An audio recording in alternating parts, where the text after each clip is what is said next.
opening keynote again with Dr. Jelon White Newson. The theme of our symposium, day one, day two, virtual, day three is in person, is Angie versus Power, Visions for the Future. Now I'm happy to introduce our lunchtime speaker. This is our lunchtime keynote with Dr. Sharunda Buchanan. Dr. Buchanan is the interim director of the Department of Health and Human Services, Office of Environmental Justice, within the Office of Climate Change and Health Equity. Just it's really exciting that we finally have another Office of Environmental Justice at the federal level. Of course, like this is I think the third or fourth new Office of Environmental Justice. You had originally EPA's office, now you have Health and Human Services has an office, DOJ has an office, I believe DOE has an office. So this is a really exciting time.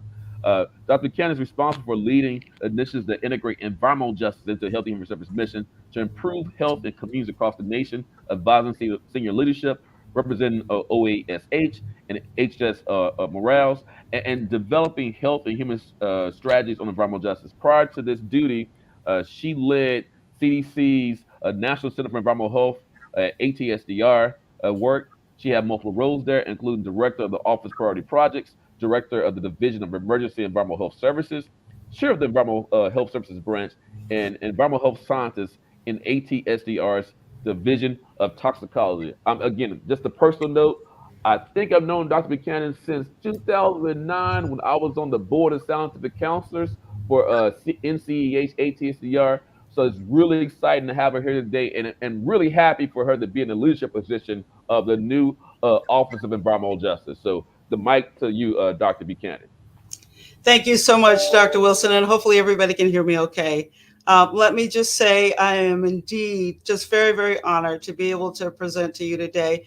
Just to tell you a little bit about myself, Sokobi mentioned a few of the things. I'll tell you my story, if you will, and then also talk about what we want to do moving forward here at the new Office of Environmental Justice at HHS. So thank you so much to Sokobi, Dr. Wilson, for the invitation, and I am so happy, so honored to actually be here. So with that, I think I will share my first slide. I always like to start with the rationale for environmental justice. Not that I have to tell you what the rationale for environmental justice is, but particularly here at HHS, we recognize that people of color, disadvantaged, vulnerable, low income, marginalized, and indigenous people are disproportionately burdened by environmental hazards. Bottom line, these populations and communities are exposed to environmental threats that drive health disparities. They're underserved and surrounded by social inequities. The combination of these environmental risks and social inequities create a cumulative, disproportionate impact that hinders optimal health. Let's face it, guys, the bottom line is health and environmental justice or injustice for these populations. That's why we're here. That's the rationale for environmental justice. So I like to start off by saying, with all of that in mind and the realization by HHS that that is in fact the case, I am so happy, as Sokobi mentioned, Dr. Wilson mentioned, that the Office of Environmental Justice was established. And we are nested within the HHS Office of Climate Change and Health Equity. And we actually launched the release of this office and announced this May 31st, 2022. I was so happy, of course, to be asked to lead this office. I always like to start off by telling folks my story because the whole concept of environmental justice is not foreign to me. I actually grew up in Houston, Texas, not too far from the Ship Channel. And for those of you who are from, let's say, Texas, if you will, you're familiar with that Houston Ship Channel. I lived in a small community called Galena Manor, very close to Deer Park, where you find lots of industries and lots of chemicals. I can always remember just as a little girl looking up in the middle of the night and seeing this smokestack, if you will. It seemed like it was just throwing out a fire, if you will. So just imagine that. I also have an older sister that grew up. She's a couple years older than me. And my mother always said that her asthma was really related to particularly what she called disproportionate exposure to chemicals. And so I grew up knowing this. My father was an advocate, a proponent and component and champion for environmental justice. I recall I was sitting at the dinner table one evening, my family and I, and we were waiting on my father to come to dinner. And your mom said, he's late. We don't know why he's late. And all of a sudden, we could see him on the television, sort of getting hauled into the back of I would say, a police wagon because he was protesting because of all of the environmental injustice, the chemical exposure, the illegal dumping that was going on in the community. So I very well know environmental justice. When we talk about communities that are disproportionately exposed, I can relate, I can empathize, I know that. And so I always like to say that. And so, having been asked to serve as the Environmental Justice Interim Director at HHS, I was so honored and so elated. So, just so you'll know, the Office of Environmental Justice will work as a departmental hub for leading initiatives that integrate environmental justice into all of HHS's mission to improve health in environmental justice communities and for vulnerable populations across the nation. That's what we want to do. We want to serve as that hub across the department.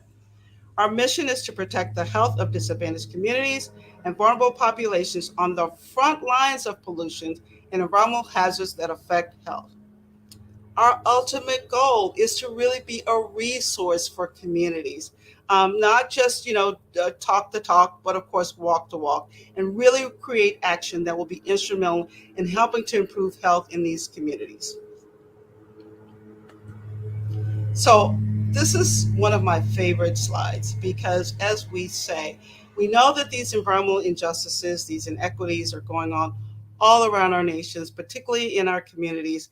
And we cannot look at health equity, and I know a lot of us are focused on that, without looking at environmental justice. Environmental justice and health equity are inextricably linked. So if we're on that road in pursuit of environmental justice, we too are on that road for pursuing health equity.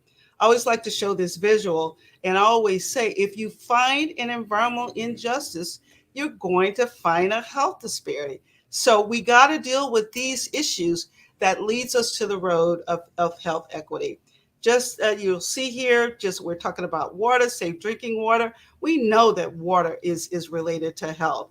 We know that housing and some of these issues around energy and extreme heat, that's connected to health. We know that all of these chemical exposures, again, particularly in communities of color, are also connected to an environmental justice, and all of that's connected to health.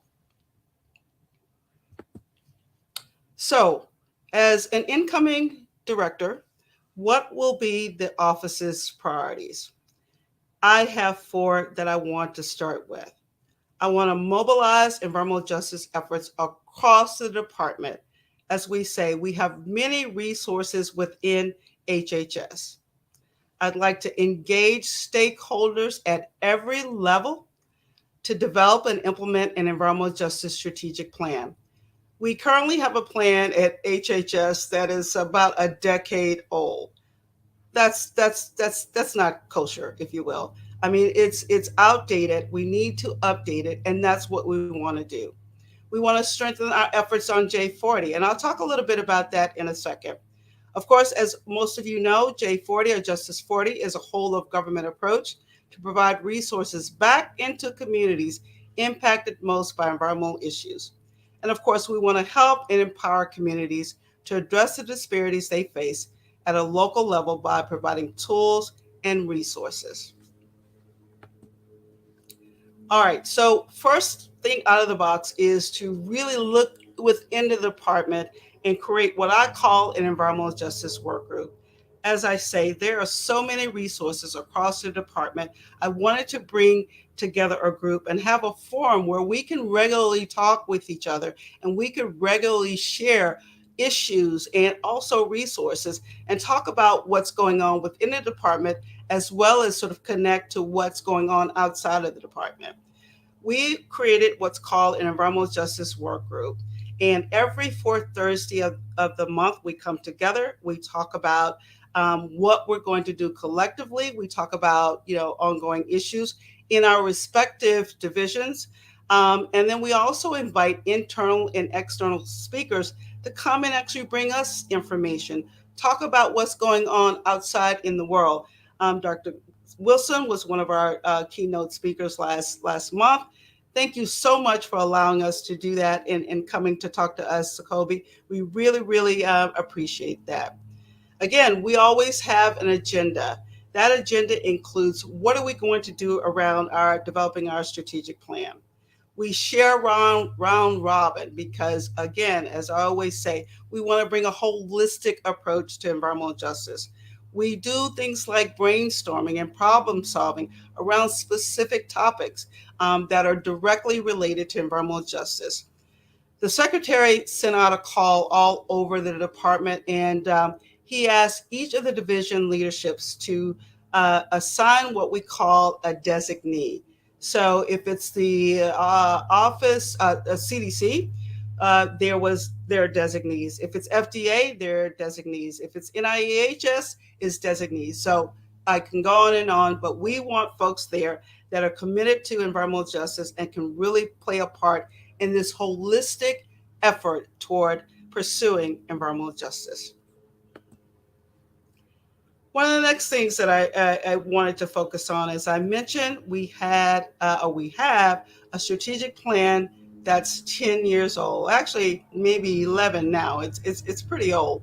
And so in cooperation with these environmental justice designees across the department, my office is in the process of developing that strategic plan that will include program-specific actions. And I don't know what it looks like on your end, but actions is bolded here because that's what we really want to do. We want to act. We want to have concrete actions that we can put in place and that we can implement that holistically address community concerns. I don't know how many of you saw it a few months ago. We put out a request for information. We wanted public comment on what we are proposing in terms of actions. We put forward, I think it's 6 strategic elements that we will be looking at. Services, what kind of services can we bring to bear, and actions around services that will help us to address environmental injustices in our communities. Partnerships and community engagement, that is very, very key. Always say one of the basic tenets of environmental justice is partnering with communities, partnering with community-based organizations, partnering with our other federal agencies, if you will. It's going to take, as we always say, all of us to make a difference. The next one was policy development and dissemination. What gaps lie, particularly in the HHS realm, in this area? Research, data collection, analysis, utilization.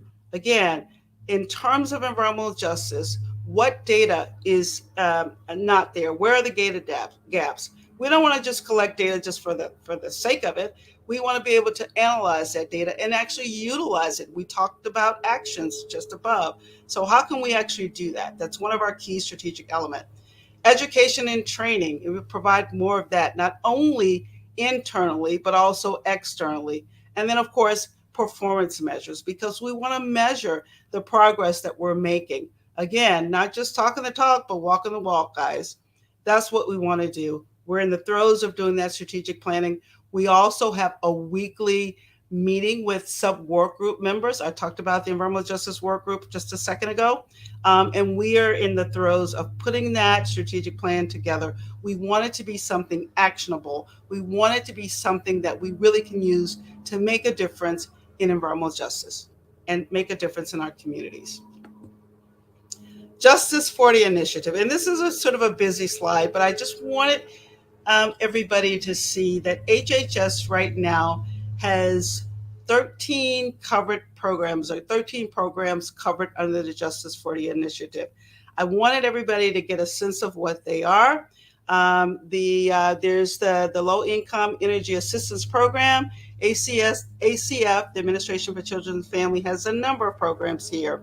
CDC has a number of programs here, and ATSDR. Again, our Climate Ready States initiatives. I'm just naming a few here. You guys can see these on on the screen.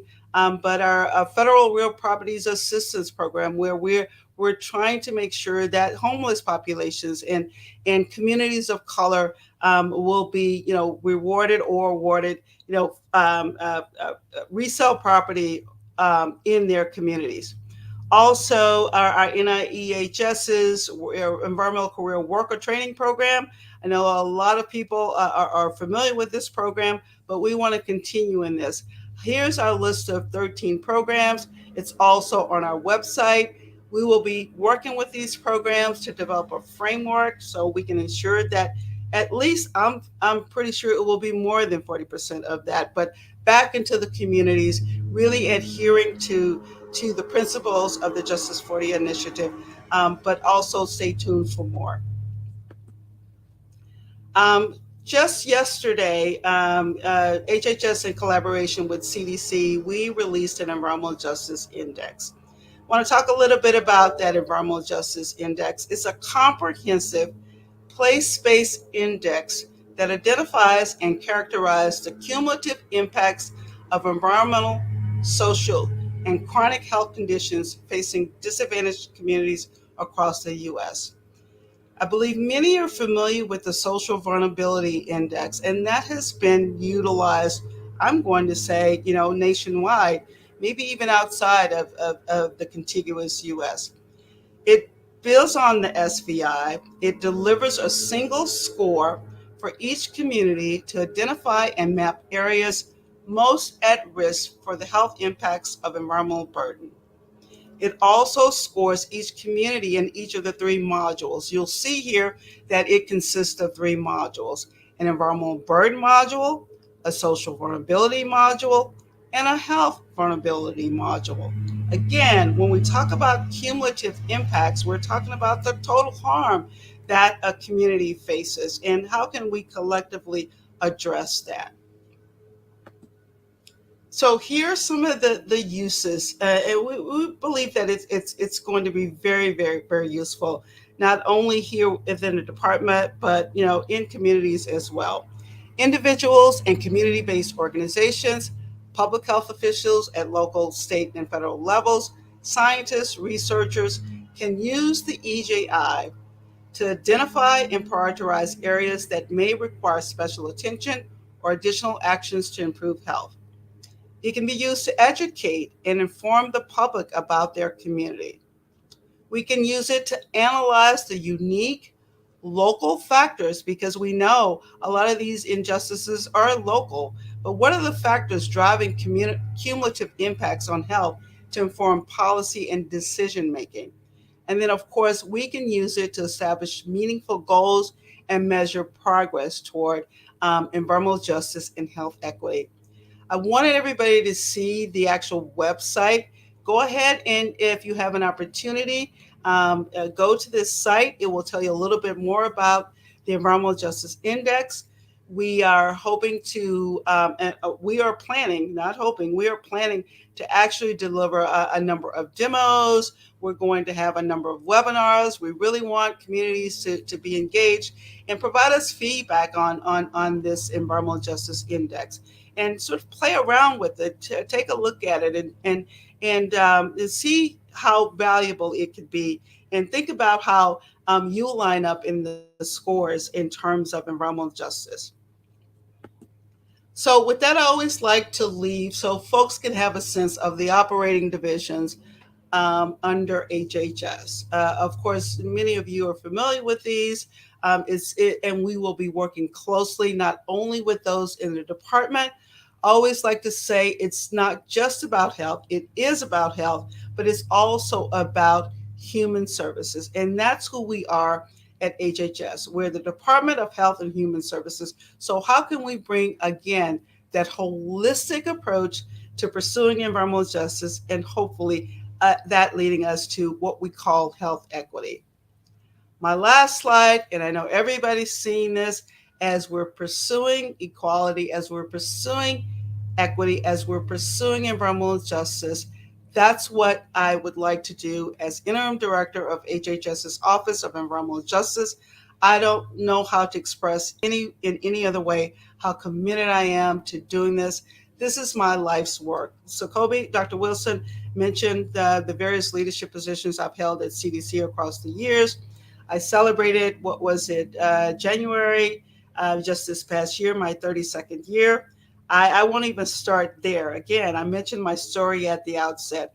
This is my life's passion. This is my life work. I want folks to know that I am committed to environmental justice, and whatever we can do here at HHS's Office of Environmental Justice, we want to communicate. We want to stay in close contact. And I want you to know that I'm available and I want to hear what the issues are. We want to address those issues. Again, we want to be actionable. We want to be intentional in our work, in our pursuit of environmental justice. So I'll stop there. I'll turn it back over to Dr. Wilson, and happy to take any questions. Thank you for that great keynote lecture, Dr. Buchanan. I'm really excited about the new tools that you talked about. And so we're going to take some questions from the audience. So if you have questions, we're going to be taking it from the comment section and add them into over for Dr. Buchanan to respond to them. So Noble, please get pulling more questions. While you're doing that, I'll ask a couple questions. So you mentioned 13 programs that are part of Justice 40. And I think there's some that really, I mean, all of them are very important. But I saw sanitation, I saw worker training, I saw block grants, real property.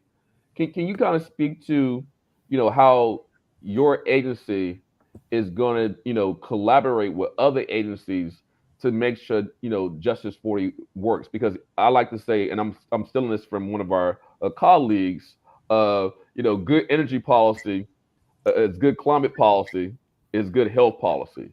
So how are you engaging with other agencies as relates to the implementation of Justice 40? I want everyone to know, sorry about that, I need a little water. That, yeah, we're not working in a vacuum here at HHS. We are working with our communities to ensure that, I'm getting a little water here, guys. Sorry about that. Yeah, go ahead. We are working with our sister agencies, and we come together probably on a weekly basis, to really talk about what we are doing collectively in these arenas. I'm working to see how, again, for example, the Department of Interior, EPA, others, in how we can collectively bring some of this to bear to really address some of what we're calling around Justice 40. I always say that, in order to really be meaningful, you heard me at the outset, it's nothing that any one agency can do in a vacuum. We must come together. We've been in the process of talking about developing MOUs where we can collectively come together. Again, I always say HHS has a unique and vital niche in this arena, because environmental justice and health go hand in hand. But the list for this office, in terms of being poised to connect the health and human services expertise to those that are in the other agencies, is really, really important. We're in the planning stages of developing a memorandum of understanding. We will work closely with EPA, HUD, DOT, and others. Again, it boils down to health. As you're saying, a clean energy policy is all about health. And so we come together on a regular basis, on a weekly basis, to talk about what resources we have in our respective agencies. What does it look like to combine these resources, if you will, or connect on these resources? Again, I can talk a little bit about, some of many of you are familiar with the MOU where EPA and of course HHS has come together to think about, safe drinking water facilities and making sure that we're coming together to address issues like what happened in Flint, Michigan. I mean, again, EPA will be doing remediation, of course. There are lots of Flint, Michigans out there. We, of course, will be addressing health equity part of this. Of course, there's the long-standing CDC program that's focused on health, particularly children's health, around identifying those children that are most exposed. So collectively and working together, we want to connect on these issues, not only just in the area of J40, Dr. Wilson, but also across the board, even outside of those J40 programs. Thank you for that. I'm gonna take a question from the audience. So, you talk about the cumulative impacts is integrated into the EJ index, and just want to talk about cumulative impacts real quick. And the cumulative impacts of air quality. A lot of communities, of color wealth communities, are impacted by highways and byways, so they're dealing with traffic-related air pollution, which could be a major contributor to asthma rates and other negative health outcomes. But in addition to that, in that mixture of emissions from our vehicles as they burn fossil fuels, is also an issue of tire wear. So, can you speak to Health and Human Services work on looking at particular matter in human health and the whole matrix or complex of emissions, not just from the combustion, but is tire wear something that folks are studying in addition to understanding how that adds to the overall air pollution burden for communities that are near highways and byways? So I'm not very intimate with the issue around tire wear, and I'm assuming you're saying TIRE, tire wear. Yes, my Um, Mississippi. Yes, tire wear. Yes. Go tire wear. ahead. Go I'm a ahead. You're Texan, good. so I get it. Go ahead. As I mentioned at the outset, I mean there are a lot of these issues that come together. I mentioned that we work closely with our Office of Climate Change and Health Equity, and we call climate change an effect multiplier. And so, as we're talking about all of these admissions, particularly those that affect respiratory issues and asthma, or whatever, we're working, of course, inside the department. We're working with CDC on their climate and health program. They are, I would say, probably the only specific I would say division within HHS that's really regulated toward climate and health. We're bringing in the other optives or operational divisions as well to see what's going on in their arena that will help address that. Of course, in terms of energy, we're working with the Administration for Children's and Families LAHI program, Low Income Energy Assistance Program, and just bringing all of those resources together to figure out and really sort of pull our efforts to bring that holistic approach to some of these issues. No, thank you for that. Another question I'm gonna get to so you talked about there's a request for information about the Office of Environmental Justice, and you mentioned y'all haven't had a strategic plan update in 11 years. So will there be opportunities for folks to give feedback on the strategic plan? Will this RFI be extended if folks miss the deadline? Yeah. So I think the deadline closed. We actually extended it a little bit more than we had originally wanted it to be. I mean, we had really said, okay, everybody has 45, 60 days to do that. A request for an extension came in, and we gave it an additional extension.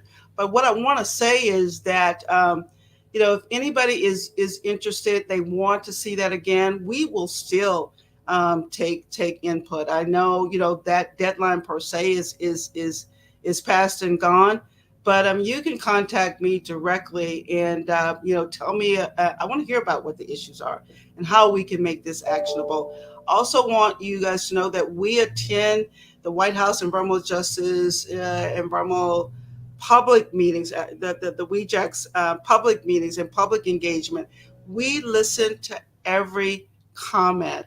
We actually ask for the transcript of those comments so we can see where we can plug in, where we can do a better job, where we can address some of those issues. And so we are hearing all of this. We're hearing what's going on around the nation and want to be very, very actionable in terms of what's going on in the strategic plan. So we'll make that available. Go to our website, to the HHS website. You just click in environmental justice, and you'll see how you can actually sort of weigh in and contact us. Yeah. So I think another question, getting back to a comment that I made to the regional administration, the EPA. You know, EPA has the oldest Office of Environmental Justice, and they have a National Environmental Justice Advisory Council. Is there a plan as part of the strategic plan for the Health and Human Services to create their own EJAC, national EJAC, and any plans to have? You have 10 CDC regions, is that correct? To have EJACs in every CDC region, or is Health and Human Services region? Y'all have 10 regions, right? I think y'all have 10 regions. We Go ahead. have 10 regions, and there are 10 regional health administrators out in those regions. Again, they're also a conduit for hearing from communities. what's going on in their respective regions, what's going on in the respective communities, and we meet with our regional administrators as well. So because they're in the tipping point. We hadn't really talked about, as you're saying, these what do you call them? EJACs? EJACs, Environmental Justice Advisory Council. So you have National Environmental Justice Advisory Council, Great, great, Environmental Justice great. Advisory Council (EPA). Then you have the WEJAC, White House, which is the federal one. So you should, to make sure it's just not top grass tops or government Right, tops. right. You get it down into the regions and get it down to your agency and through your regions to get down to those communities that are dealing with these health inequities. Yeah, So yeah. just want to see if that's something is that Yeah. part of your plan, Well, we strategic hadn't plan. discussed an official EJAC, but I mean that is definitely something we can discuss. I do want folks to know that we do communicate and we really work with the regions again because they're closer to the communities than we are. But I hadn't really thought about creating a FACA of that nature. We'll definitely take it back to the staff and we'll talk about that. Yeah, thank you. So I mean, just someone who's been on NEJAC, I'm off of NEJAC now. I think that be have some utility for your agency, for helping, and particularly for your department, because it's part of, and the EPA is in it's in the EPA, but as a department, I think that's really important to have that. Now, the follow up the question related to the mapping tool. There's a question, quick question. Is litter included in your EJ index? Litter. Yeah, litter. Is that included in the EJ index? I don't believe that it's focused on more on toxics. Mm. Our technical document, when you go to the website, the technical document and all of our 36 variables are located there. It will give you sort of a full breadth of what's located. I mean, what's actually in each of the modules, but in the index as a whole, and it give you kind of more detailed information. Okay, and just a follow up. So I'm familiar with the EJ index and familiar with mapping tools in general. So does this tool include segregation data? Does it include redlining data? And does it include health disparity data? You have the health outcome data, right, through the CDC places, but is it actually bringing in the health disparities at the census tract level, where you can actually see health disparities between, racial ethnic groups or health disparities between, SES groups in the current version of the tool? So the module itself, and are we able to bring up the actual slide presentation again? Yeah, I Noble, could want you to I go want back? to take folks Yeah, there. go back to the EJ index tool, Noble, please. That slide, Dr. Right here. Buchanan. Can you guys see that? Yes. Great. So here is actually the EJ framework. And actually, as I mentioned, it's sort of a three-legged stool. It includes not only the information about the environmental burden and the social vulnerability, but health vulnerability. And when we looked at sort of across in the literature, of course, to look at what the data suggested, national data, we looked at pre-existing health conditions, things like yeah, cancer, asthma related things. So we actually wanted to focus in on those vulnerabilities in terms of how that existed at pre-existing conditions. When you look at each module, you're able to go into each module and do a more detailed analysis and look at some of these issues. Yes, you can look at the cumulative impacts by that score, but you're also able to analyze and get that information in each of these individual modules. It will give you a sense and overall breadth and depth of what that looks like. And then just a follow up real quick. So is segregation data and redlining data, is that in the social vulnerability index? Or if it's not, will it be added? So and that's what we want to do when we actually have these webinars, when we have these demos, we want you guys to be able to provide us information. There's some limitations to it right now, but we're hoping to improve it along the way. We wanted to actually sort of get it out there so folks can get a sense of what it is and play with it. And we'll be adding this information as we get more data to really make it a more user friendly, as you're saying, adding some of that information. Again, it's all based on some of the scientific literature and what we've been able to glean in terms of scientific data and national sources. And so, with that, we'll add that as we are actually able to glean that. Couple more This questions. is not, I don't want folks to know, this is not a done deal. This is not a Mhm. whatever. We'll be modifying this, all along the way. We'll be making it better, and all along the way. This is sort of our first pass, if you will. And we want folks to be able to play around with it, know what it is, utilize it, give us feedback. We're also working with individuals, working with community-based organizations, working with other organizations, to see what's out there and see what we can add to make this a better tool. So for the attendees out there, I mean, really, give that this participant feedback loop is very, very important. So as Dr. Buchanan uses to, and going back to environmental justice principles, community speak their own voice for credential justice. Make sure your voices is heard in it, so that your indicators, the ones you want to see, the health indicators you want to see, that are in this tool, so it's representing the issues and concerns that you have in your community.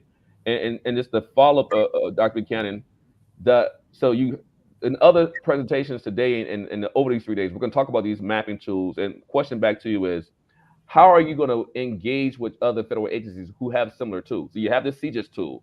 EPA has US EPA EJ screen. How are we going to make sure these tools actually have interoperability so you can maximize impact as it relates to identifying prioritized communities, like through your environmental public health tracking, data, making sure that the dollars are going to the right communities through Department of Energy's tool, making sure the environmental benefits are happening in these communities through EPA's tool, making sure that the climate progress we want to make happens through CGIS tool. Have y'all talked about how these tools work together across the federal family? Yeah, yep, yep, yep. I want folks to know that, I mean, in terms of the interoperability of the tools, I don't know if we're there yet, but we are in discussion. We of course, talk to CEQ, we talk to EPA, we talk to others, particularly in terms of the CGIS tool. I know we are all wanting to use the CGIS tool, and we'll be using that really to focus in on resources, particularly when it comes to J40. We'll be working with EPA as well. I think once you go to the website, what you'll see is when we develop this environmental justice index, we actually utilize some things that were tried and true. We utilize EPA's and sought out EPA's environmental justice screening tool, the environmental Cal Environment screen. The basis for that was there. It already tried and true and has good information and are good tools. We want to make sure that we are collectively, again, sending the same message. And when folks are utilizing these tools, that they're able to identify, again, what we're calling these impacts that they are bombarded by, not just in a health way or not just in a social vulnerability way, but also the environmental burdens that contribute that. So we will be, of course, again, we're not doing this in a vacuum. We'll be working together. We'll be talking to each other. We'll be making sure that we're all apprised of each other's tool and what makes sense in terms of utilization. We've done a little bit of preliminary research to see how all of these line up when we're identifying communities, and if they're all very, very closely aligned.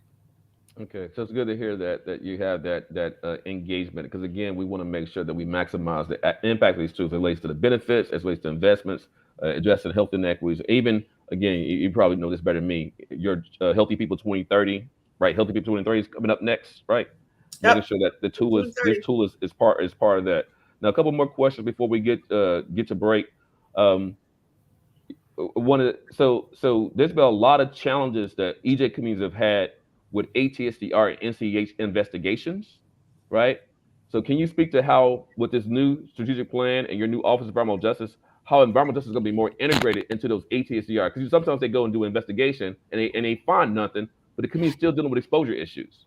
The science is not keeping up with people's exposures, right? The health issues, right? Because it's complicated. But how is this going to really push ATSDR to do better science and be a better science steward of those communities with EJ issues? Yeah.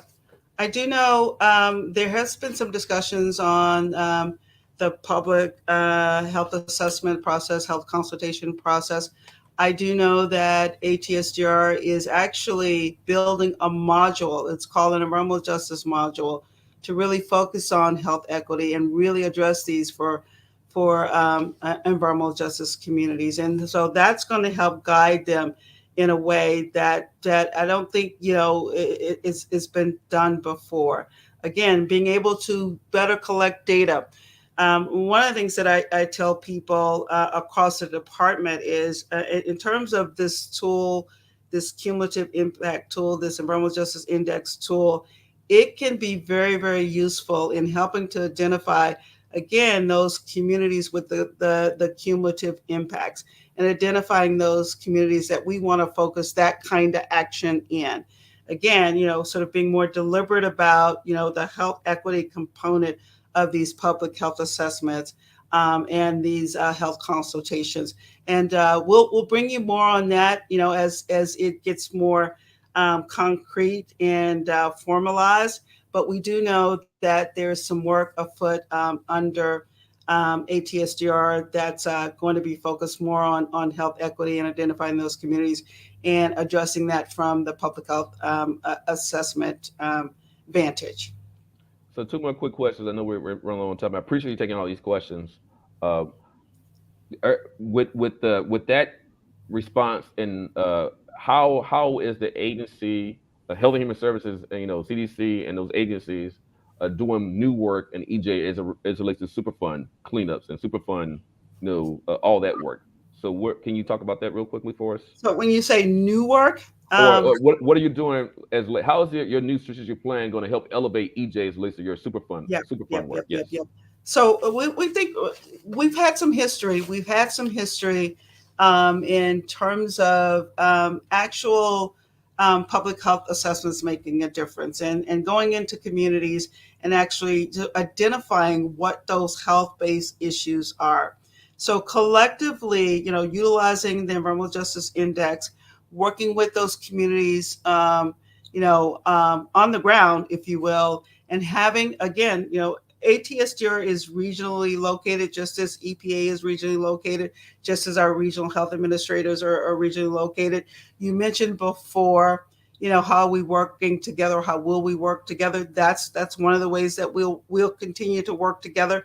And again, collectively, sort of focused on these environmental injustice, communities experiencing environmental injustices, and bringing together those particular tools, lead remediation, public health assessments, all these things that are usually found at an NPL site or a hazardous waste sites to address that. Working with, our sister agency, HUD, working all of us collectively together in these communities that can address that from a health aspect, but also them bringing to bear the primary prevention aspect of this to really address some of these issues. So we'll this won't be my last time coming to communities and to groups to tell them about how we're moving forward here at HHS and really wanting to be more intentional, really wanting to do more. I'm always a component of, and you will know the well-known phenomenal woman that says, when you know better, do better. And that's what we want to do here at HHS. So. Thank you for that. And last, real quickly, there was a question about homeless populations. I think it's a very important. We think about vulnerable populations, COVID-19, environmental health, climate change, heat issues, right? What is your work when it comes to looking at impacts on homeless populations and moving from problems to solutions, particularly like jobs and opportunities? What are y'all doing in that space? So again, we are working collectively together. Our Administration for Children and Family, we talked about LIHEAP and energy. They also have, a water program. There's our Office of Climate Change and Health Equity that's also coordinating across the department. All of these issues, again, as you're saying, Sakobi, are interrelated and interconnected. And so not only working with the divisions, our staff divisions, and our operating divisions within HHS, but also our sister federal agencies across the board. We are going to be doing more intentional engagement, more intentional partnership to address these issues. Again, my term is the holistic approach, the health and human services approach, but what all of our other sister agencies bring to bear, working collectively to address these issues. Cool. Thank you for that. We're out of time. That was great, Dr. Buchanan. Thank you for taking all those questions and your keynote. I want to remind folks we have a 10-minute break, well, 9-minute break now, and our block concurrent sessions block 2 start at 1:35. Thank you again, Dr. Buchanan. Thanks for Thank everybody you. attending, and please attend the rest of the sessions. Thank you again. Appreciate it very, very much. Thank you so much. You're welcome.